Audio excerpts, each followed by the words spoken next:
In today's video, I'm going to be going over the essential legendaries from Contract.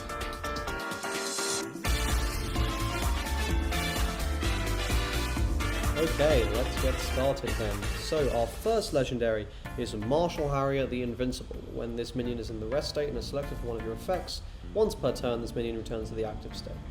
I think this would be really strong if it was not once per turn. The fact that it is once per turn means that it's decent. Getting this out for 4 means you can play it, shove it into base, protect it for the turn before bringing it out and being able to use it. And being 4 means it's actually not susceptible to as much removal. Basically, white's removal is limited in this case. Is I think a big factor here. But it is only once per turn. It's not immune to all removal by any stretch of the imagination. So yeah, it's pretty mediocre. It is avian, it does have that, and I have seen it. It did see play in yellow last set, but now it's kind of outdated, really struggling to find a home. So I would give this a 2 out of 5. I think it's, again, okay, and if you had nothing else, you could definitely play it. You know, the current build of yellow does run cards that buff, but again, this is not spectacular. Next, we have Guilio, Artisan of the Divine Feast. Passive, whenever you move one of your other blue minions on mana, they enter the active state. I think this is a very interesting card. Being able to just move stuff and it untaps is really good, especially in combination with Pegasus. But it's one of those cards that's dependent on the setup you already have, right? So for this card to be very good, you already need to have a well-developed game state between your actual board and your base. So I think this is, again, a 2 out of 5 card, not because it's necessarily bad, but because inherently it's too reliant on you already being ahead for this to be as good as it needs to be. It's not going to help you catch up if you're behind, which you would want a lot of the cards in your deck to do. So no, not super good. Next we have Exterminator. God, this is difficult to read. Apostle Android. I'm trying to read it on the computer. On your opponent's turn, this minion cannot be selected as a target for your opponent's card effects. That is a very useful ability. And passive, whenever one of your white minions wins a battle against another minion, this minion receives +1 BP, +1 DP. So this is obviously very good.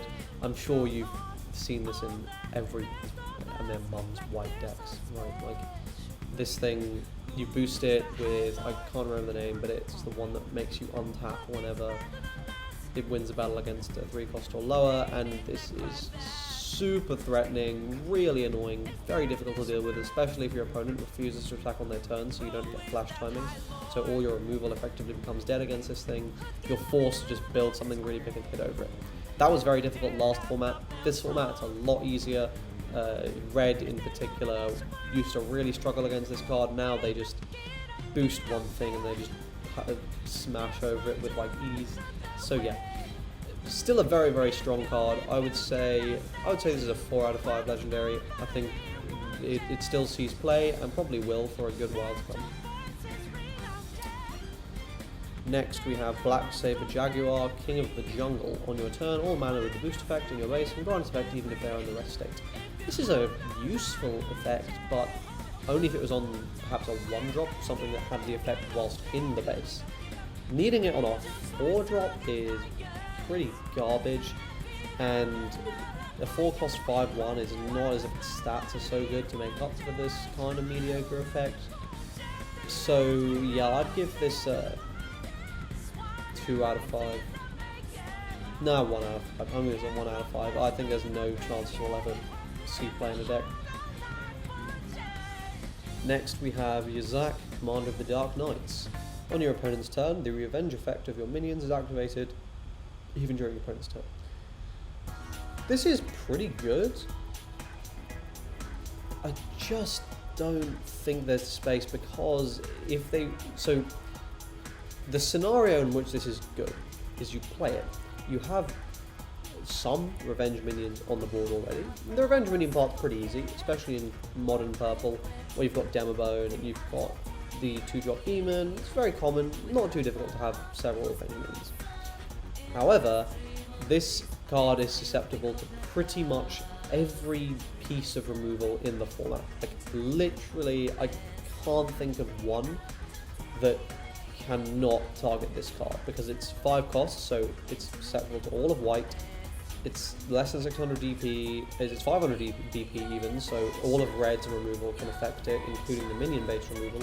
Blue can affect it, purple can affect it because it's 6 or less, so everything. Yellow can bounce it. I think green, it's 500 BP, so green can deal with it if it's in the rest state, which they can put it in. So it's susceptible to literally every single form of removal in the game that is currently run in the meta. So it's just not good. It's never going to be able to actually get the effect off. So 2 out of 5, if there was ever a meta where none of that removal was run, which I don't think will happen, but if such a meta did exist, then this would probably see play. Next we've got Mistaken. Now, Mistaken here is a card that didn't really see much play last format, but this format, she's pretty good. Being able to just delete big things is very, very valuable. And to be fair, we kind of already saw this. We knew if there was ever a format with big things being really common, Mistaken was going to be valuable. We have that format, she's valuable, 4 out of 5. Next we got Margus, the Lightning Bolt. When summoned, destroy one of your neutral mana that is not a minion card. If you do, select one of your opponent's minions to prevent it from blocking during this turn. It's quite expensive for what it does there. On your turn, whenever your mana decreases by methods other than by being replaced, place 1 red mana in the base in the rest state. Expect not stack. So, whilst it does replace the mana, the issue here is you need to have neutral mana, and perhaps that won't always be the case. And even if you do, this is realistically going to be a once per game thing that's going to happen. You're probably not getting this multiple times. So is this really worth using your entire turn just to stop 1 minion from blocking? No, it's not. 1 out of 5. Sylvie the Wind Rider. When summoned, put all your mana belonging to the Nymph class that are currently in your base in the active state. On your turn, whenever one of your minions that has gained a boost effect attacks your opponent, put one of your opponent's minions in the rest state. This card's really quite good. The issue is that nymphs are a lot less common in green. They were very common last format, now it's pretty much all evokers. So when nymphs become a thing again, if they become a thing again, I see Sylvie also becoming a thing again. So 3 out of 5 legendary, very dependent on the state of the mana base. Magmafang, Lord of Blazefires. When attacking, destroy one of your opponent's minions with 500 BP or lower. If you do, 1 token dragon enters your field, and on your turn, only minions belonging to the dragon or dragon you class can watch minions attacks. So, essentially, this is just a much worse version of Seaworm Nova, who we got in the 5th. Whilst he was probably okay until we got Nova, now he's just so hopelessly outclassed that I just can't think of a reason to run him. So, 1 out of 5. Elixir, Lord of the Thunderstrikes. When summoned, return one of your opponent's minions to the top of their deck, remove something, and on your turn, any minions belonging to the dragon or dragon you cast in box minions attack. It's not bad, it's just really expensive, and on a 9 cost, is removing something really that good? I don't know. Dragons are also really common now because of battle spirits and a lot of them being dragons, so 2 out of 5. It's better than the red one, but not by much. Shatterborn, Lord of Annihilators. When summoned, destroy one of your opponent's minions. Discard the same number of cards on top of the deck as the cost of this minion destroyed by the ability. So that can be good if we enter some kind of format where either milling your opponent becomes an actual thing, or games become long enough that killing like a 7-drop with this will actually mill out your opponent, then this could be very valuable. On your turn, only minions belong to the dragon or dragon class in his attack. So 2 out of 5, because I think there is a little bit of potential there, but unlikely.